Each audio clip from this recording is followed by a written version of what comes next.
Junio de 1919.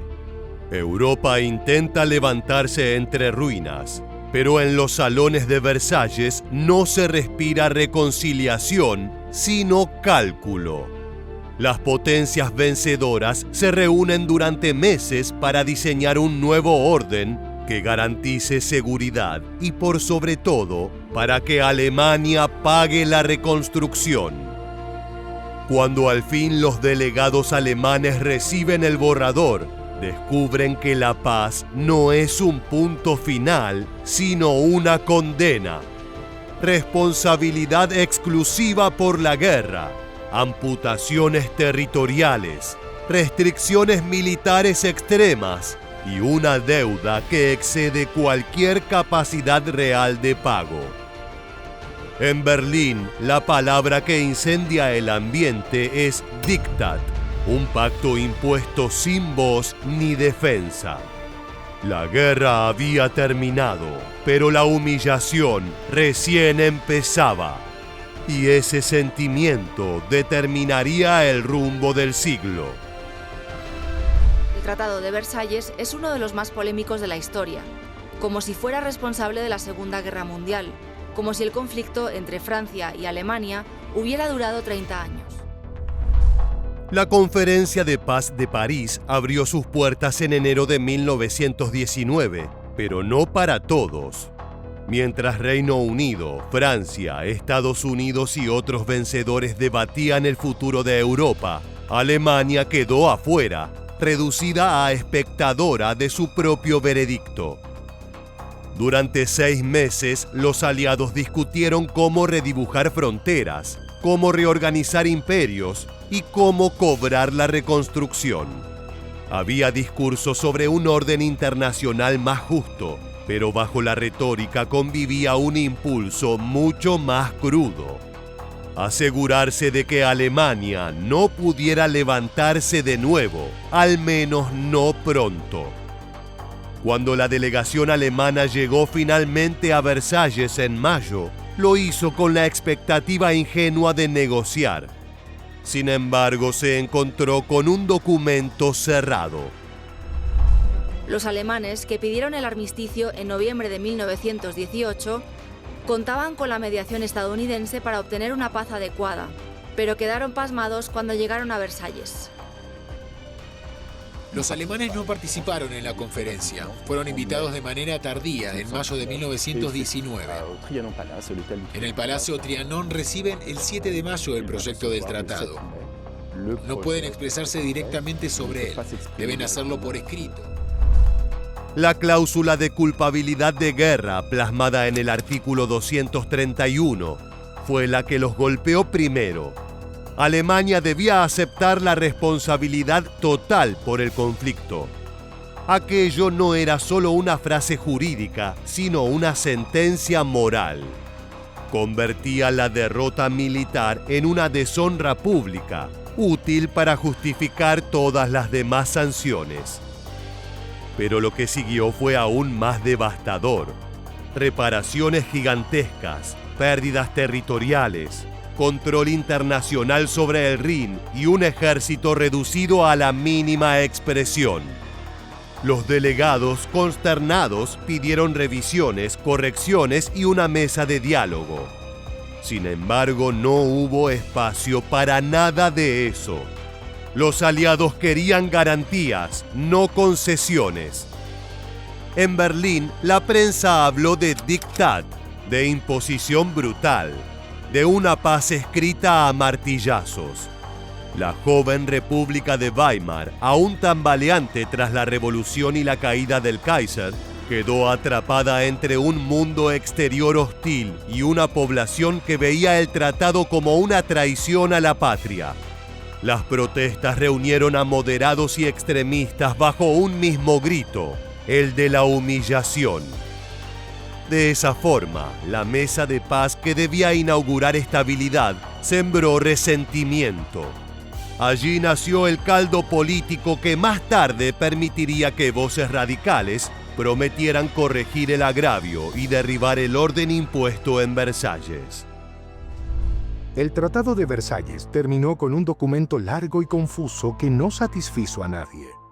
No resolvió los problemas subyacentes que causaron la Primera Guerra y pavimentó el camino para el advenimiento del nazismo y una eventual Segunda Guerra. Todo comenzó con el desmembramiento. Y es que el Tratado de Versalles no solo culpaba a Alemania. Las potencias vencedoras tomaron el mapa europeo como un tablero a corregir y recortaron alrededor del 13% del territorio alemán y el 10% de su población. Cada línea trazada tenía una intención estratégica, económica o simbólica. Alsacia y Lorena regresaron a Francia, cerrando una cuenta pendiente desde 1871. Al este, el nuevo Estado polaco necesitaba acceso al mar, y los aliados lo obtuvieron creando el Corredor Polaco, una franja que separó físicamente a Prusia Oriental del resto de Alemania. La ciudad de Danzig, germanoparlante en su mayoría, quedó convertida en ciudad libre bajo supervisión internacional. En el norte, Dinamarca recuperó Schleswig. En el sur, áreas industriales del Sarre pasaron a administración francesa. Tomados en su conjunto, los tratados concluidos después de la Primera Guerra redibujaron las fronteras de Europa, dividiendo el antiguo imperio austrohúngaro en estados. Como si esto fuera poco, cada pérdida territorial implicaba el recorte de recursos. Carbón, acero, puertos, ferrocarriles, impuestos. Y además, la mutilación no se limitó a Europa. El imperio colonial alemán, que abarcaba África del Sudoeste, Camerún, Tanganica e islas del Pacífico, fue repartido entre los vencedores. Alemania dejaba de ser una potencia imperial de un día para otro, sin derecho siquiera a negociar la administración futura de sus colonias. Pero el golpe más profundo no fue económico, sino identitario. Millones de germanos despertaron un día viviendo bajo nuevas banderas. Familias divididas, rutas comerciales interrumpidas, ciudades acostumbradas a mirar a Berlín fueron obligadas ahora a mirar a París, Varsovia o Londres. De pronto la nación se vio reducida, fragmentada, irreconocible. La geografía se convirtió en psicología. En las escuelas, los niños aprendían un mapa que no coincidía con el que habían conocido sus padres. En los cafés, veteranos y obreros repetían que Alemania había sido asfixiada. El país que había soñado con un lugar entre las grandes potencias se encontró estrechado y sin horizonte colonial. Versalles no solo reconfiguró fronteras, sino que apabulló la autoestima de una nación. La reorganización fue total. Finalmente, Wilson afirma que para solucionar las cuestiones coloniales, el punto de vista del colonizador debe ser igual de importante que el del colonizado. En París, expertos e intérpretes volvieron a dibujar los mapas mundiales, y los pueblos que lucharon del lado de los aliados pidieron un debido reconocimiento. Otro de los puntos del tratado tuvo que ver con las reparaciones económicas. En Versalles se fijó un monto de 132.000 millones de marcos oro, lo que no solo representó un número colosal, sino una apuesta política. Los aliados querían financiar la reconstrucción con el bolsillo del vencido, pero también querían que Alemania sintiera día tras día el costo de haber desafiado al orden europeo. Para un país exhausto tras 4 años de bloqueo, racionamiento y deuda interna, la factura era simplemente irrealizable. El gobierno de Weimar trató de cumplir.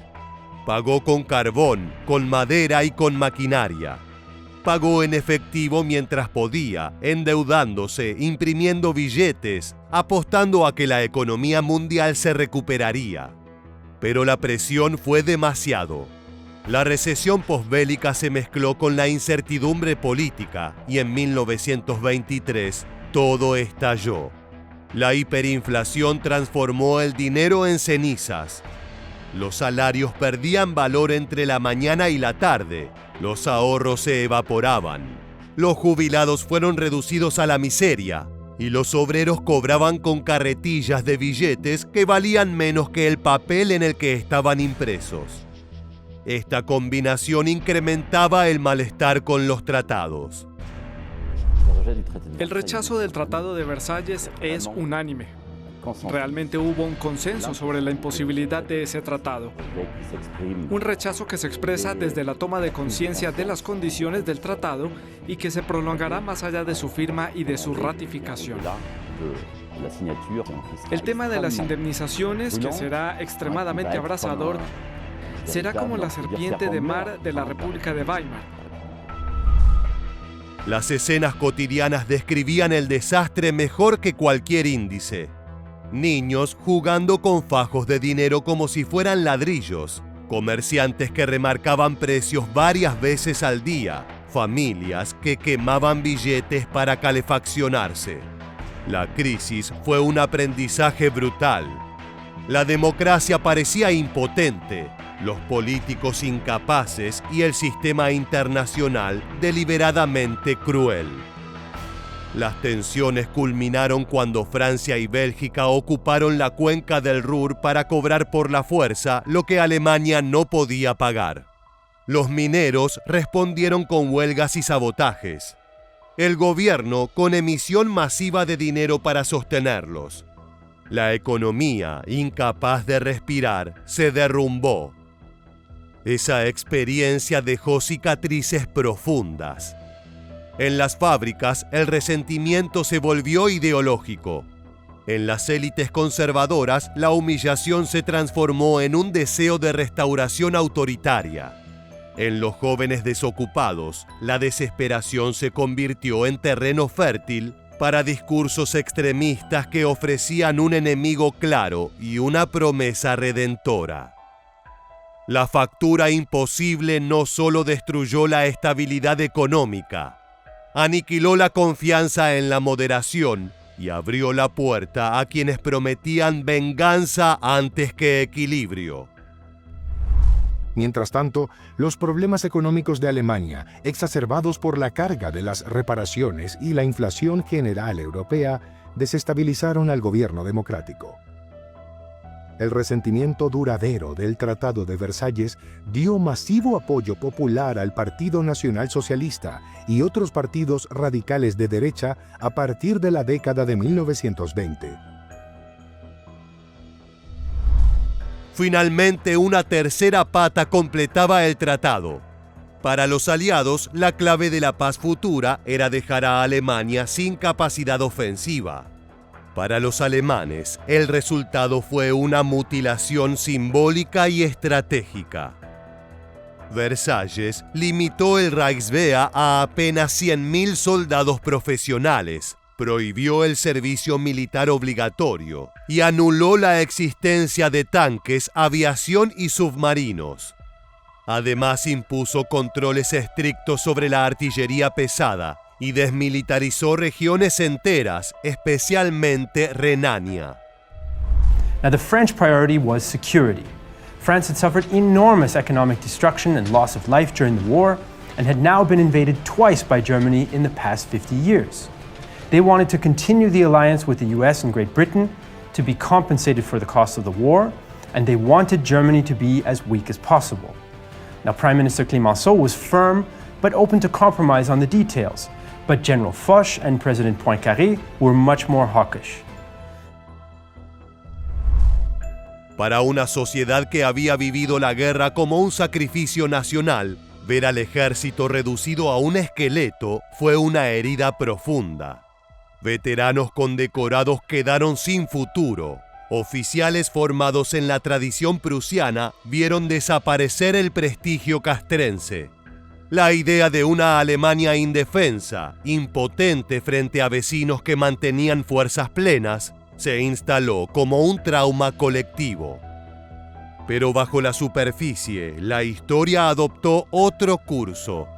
El Estado Mayor alemán, disuelto oficialmente, siguió funcionando en redes informales. Surgieron acuerdos clandestinos con la Unión Soviética para entrenar pilotos y desarrollar tanques lejos de la mirada aliada. Oficiales jóvenes absorbieron la derrota como una lección amarga. La futura política alemana debía reconstruir el honor y rearmarse, cueste lo que cueste. Mientras tanto, en la vida cotidiana, la sensación de vulnerabilidad calaba hondo. Si Francia decidía ocupar de nuevo territorio alemán como en el Ruhr, Alemania no podía responder militarmente. Esa asimetría alimentó un discurso de injusticia jurídica.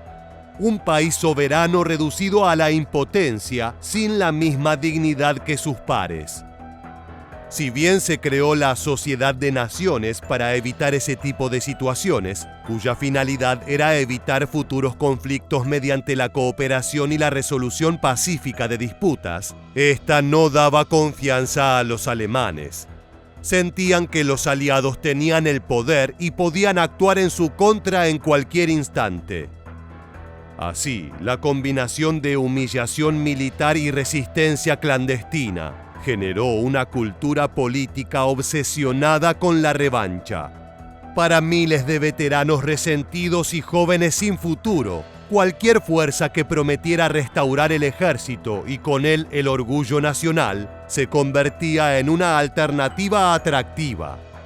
Versalles no solo desarmó a Alemania, sembró el deseo de volver a armarse. El 30 de enero de 1933, Hitler toma las riendas del gobierno con un programa que aboga por el regreso de la Gran Alemania y la abolición del Diktat. Todas las diferentes etapas de revisión del Tratado de Versalles que Hitler y su gobierno ponen en marcha reforzarán la popularidad en la sociedad alemana. El Tratado de Versalles nació como un intento de clausurar para siempre la era de conflictos entre potencias europeas. Sin embargo, su diseño punitivo terminó generando exactamente lo contrario.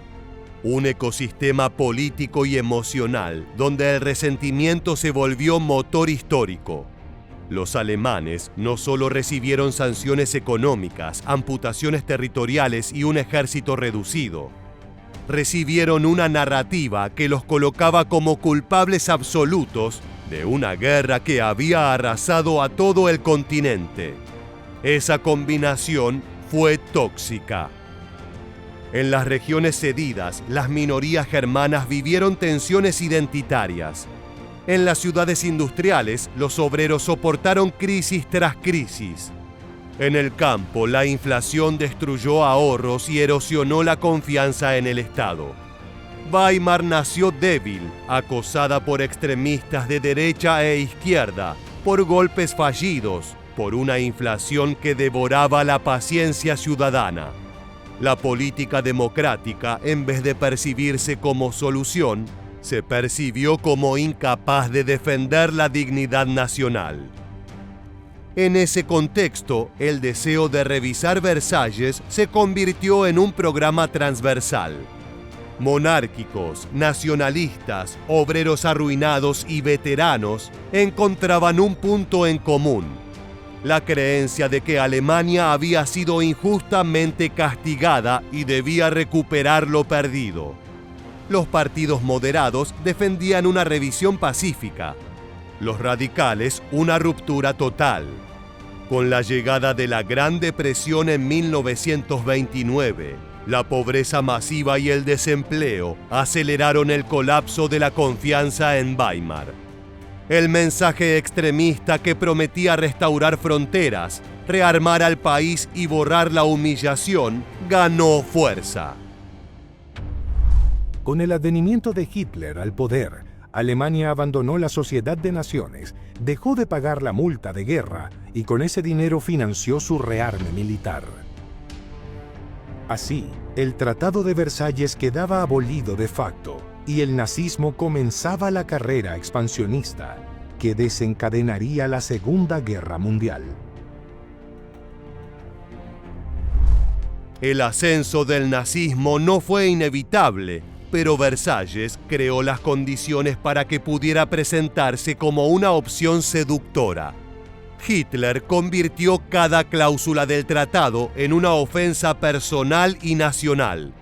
Utilizó el resentimiento para unir a una sociedad fragmentada y transformó el agravio en proyecto político. La promesa de romper el diktat se volvió un eslogan ganador.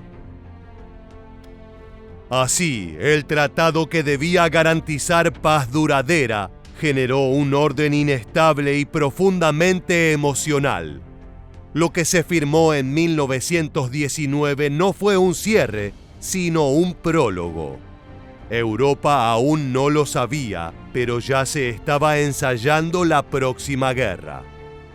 Versalles quiso cerrar una era de sangre mediante sanciones, fronteras rígidas y castigos ejemplares.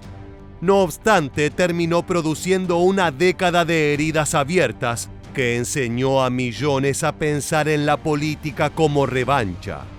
Alemania vio su mapa reducido, su ejército maniatado y su economía convertida en un laboratorio de sufrimiento. La humillación se volvió identidad y el futuro empezó a mirarse como desquite. En el sonido del dinero que se pulverizaba y en las colas interminables por pan, se incubó un relato que transformó la paz en agravio y el agravio en proyecto. La lección permanece. Una paz impuesta sin integración ni escucha puede, sin quererlo, escribir el guión de la próxima catástrofe. De esta manera llegamos al final. Si te gustó este video, te esperamos en nuestra próxima entrega para seguir descubriendo la historia militar.